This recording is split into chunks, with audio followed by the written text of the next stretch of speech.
Hello there, and welcome back to my channel. It is me, Zoe, again, as you know. Uh, Today I'm going to be talking about Egypt, because I promised Egypt, I'm going to give Egypt. This is going to be a slightly shorter video, because I know that the last one was a bit long, so I'm gonna shoot for shorter ones. And you know what? After this, I think I'm really going to start jumping around, because I don't know. I want to talk about whatever suits my fancy. I want to talk about all the cool stuff and just anything. But today, I promise Egypt, I'm gonna give Egypt, you know how it is. Today, I might also make a base. Yes, I might make a base. Thinking I'm gonna do it in the roofed forest. Roofed forests are very cool, so I think I'm gonna do that. Okay, so when talking about Egypt, it's very, I know that a lot of people talk about Egypt and they think about Egypt and they think, right, Cleopatra. And Cleopatra was very cool. I won't deny that Cleopatra was extremely cool. And Nefertiti, she was really cool. She did everything in drag. I'm going to move my furnace. I'm going to start looking while I talk for a really cool place in the roofed forest. There were a lot of really cool figures in Egyptian history, but the coolest one was named Amenhotep. Imhotep. It's hard to pronounce, but he was really cool. He was this engineer and scientist and architect. And he was actually deified after his death. He was considered a demi-god, which was extremely cool. He's one of two commoners that ever, like, people started worshiping. He was one of only two. So, obviously, he was very important. He was the first person to design the step pyramid. This jungle is very small. I might not actually do my base here. You know what? Let's look for a village in this plains biome. Yeah, villages are good ways to start places. So, Amenhotep, he designed the step pyramid, precursor to the ones at Giza. It wasn't as fancy. It was just like 6 levels, like a cake.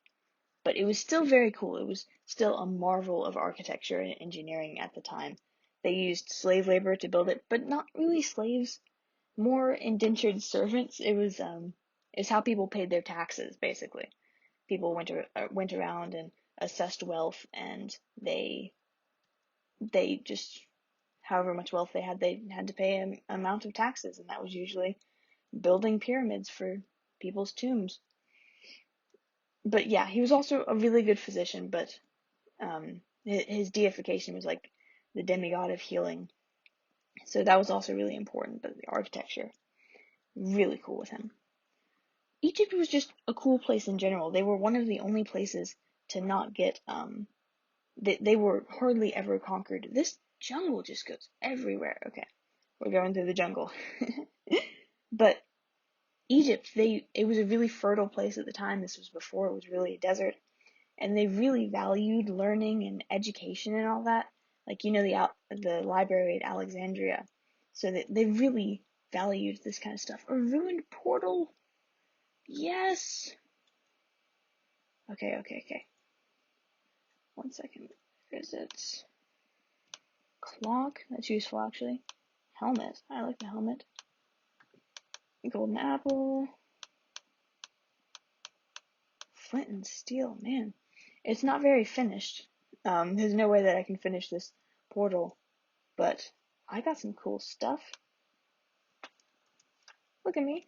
In my hat. I'm very protected now, but you can't see the flower in my hair. Okay, that was a good find. Right, what was I talking about? Right, they really valued learning and education, and there was the whole mummy thing, so they had really good physicians. That they were just very interested in science, even more than Greek was at the time, and much earlier than Greece as well. It was just a very peaceful place too. It didn't have all of the city-states that Greece did, and the Greek city-states were all warring with each other, but Egypt was a relatively peaceful place. They were ruled by one person, which was crazy that they had that kind of unity for a very spread out place, honestly. And they were just very clever. The best example of their cleverness was the Nile flows one direction and the wind always flows a different direction. So they had their boats. They had their boats, and when they wanted to go, I forgot which way it flows. I think the Nile always flows north. So when they wanted to go north, they put their sails down, and when they wanted to go south, they just put their sails up because the Nile and the wind always blew the different direction. So it was incredibly fast transport, and yes, it was because of their placement and all of that, but it was also, do I have a bed?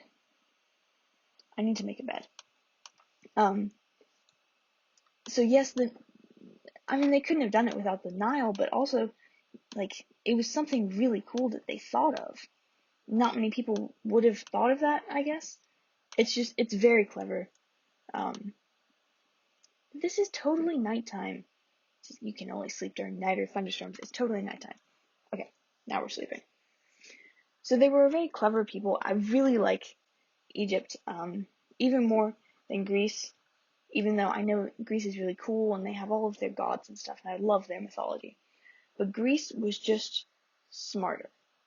Everything about them. They were far more advanced at the time than Egypt was far more advanced than Greece was. Man, that was a bad glitch. They were far more advanced, and they were just really cool. I think that they're